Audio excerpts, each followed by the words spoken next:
राधा बाबा की इस दिव्य अनुभव से एक बात ये समझ में आई कि उपासक अगर निरंतर भजन करता रहे तो उसकी ऐसी स्थिति आ जाती है, स्वाभाविक ऐसी स्थिति आ जाती है कि वो जिधर से जिधर जाता है तो जो दिव्यता होती है वहां की अनुभव में आती है। एक बार इसी यात्रा में अयोध्या से नैमिषारण्य, हरिद्वार, कुरुक्षेत्र होते हुए जब तीर्थ यात्रा दिल्ली पहुंची तो दिल्ली में बाबा कार में बैठे हुए थे, कार से जा रहे थे। अचानक एक दिव्यता का अनुभव हुआ। बाबा ने कहा कार रोको।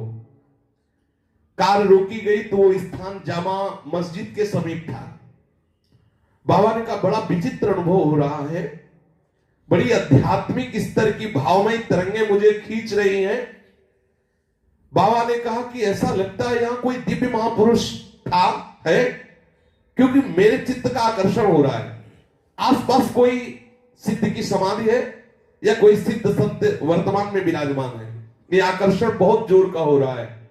यहां का वातावरण बहुत जोर की भाव तरंगों से युक्त है, इतना भरपूर है कि मुझे जब तक ये पता नहीं चलेगा मैं आगे नहीं बढ़ूंगा।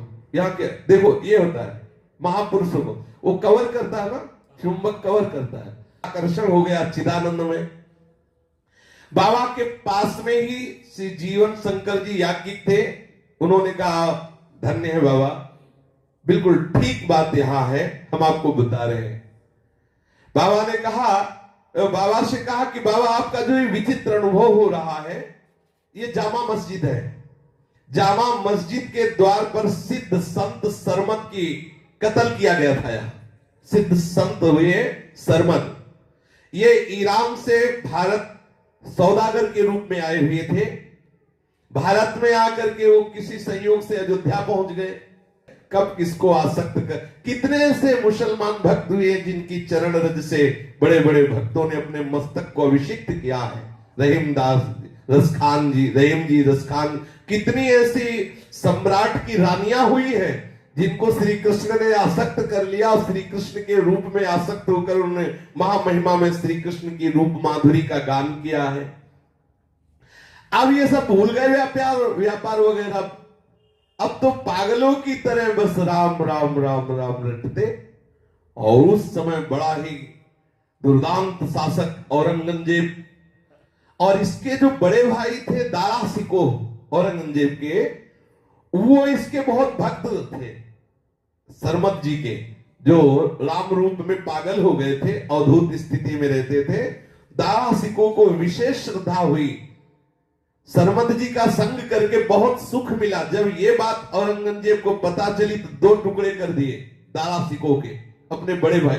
बहुत ही मतलब आसुरी प्रवृत्ति का ये था, कोई दया नहीं, कोई रहम नहीं, ऐसे काट दिया अपने बड़े भाई को, क्योंकि वो धर्म के विरुद्ध। और सरमद जी को बंदी बनवाया और कहा तुम मुसलमान होकर हिंदुओं के भगवान की पूजा करते हो।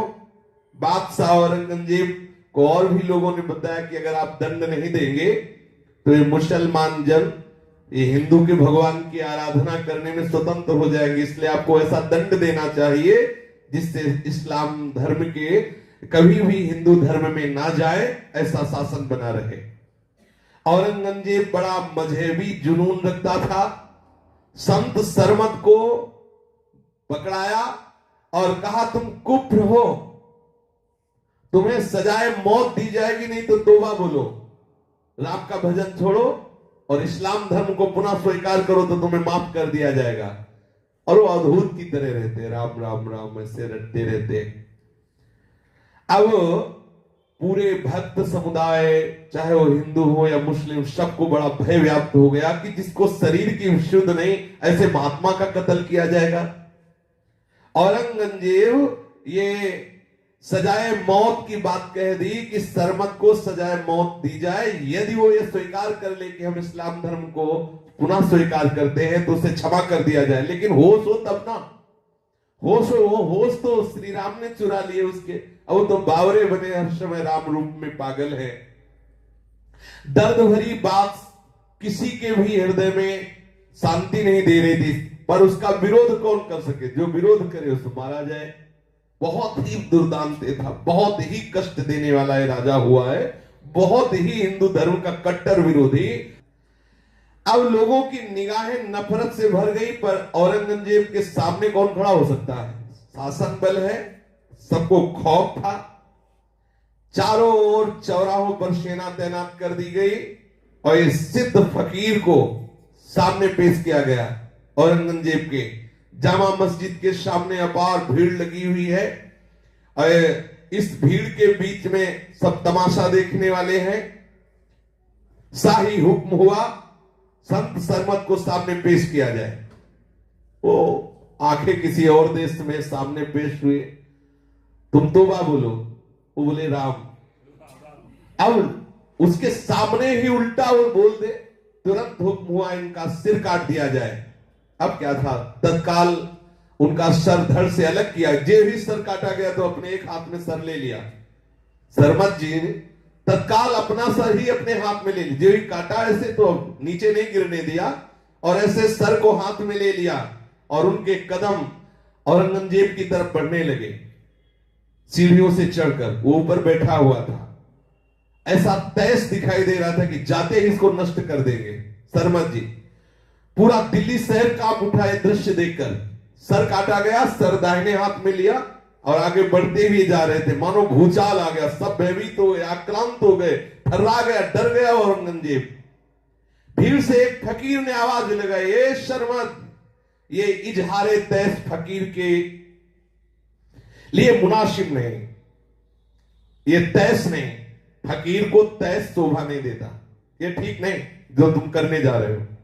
तत्काल आवाज आई उसी समाज से कि इजहारे तैस फकीर के लिए मुनासिब नहीं, अर्थात तुम जो करने जा रहे हो ये ठीक नहीं है, फकीर को शोभा नहीं देता। इतना सुनना ही था कि जैसे कदम आगे बढ़ रहे थे वैसे पीछे हटे और जहां उनकी गर्दन काटी गई थी वही ऐसे गर्दन फेंक दी और वही जमीन पर धड़ाम से गिर गए और वही संत सरमत को दफना दिया गया। तो ये घटना सुनाई राधा बाबा को कि आपके हृदय में जो यहाँ आकर्षण हुआ वो सिद्ध फकीर सरमत का, जो राम के दीवाने थे, उनका कत्ल हुआ और यहाँ उनकी समाधि है। इसलिए आप बाबा ने तुरंत सरमत जी को उतर करके भाव गरिमा से प्रणाम किया, उनका मस्तक झुकाकर प्रणाम किया और कहा कि इनकी गाथा गाई जाए, क्योंकि ये भगवान के प्रति अपने प्राणों का बलिहार किया। शेष चर्चा आगे। श्री राधा वल्लभ लाल की।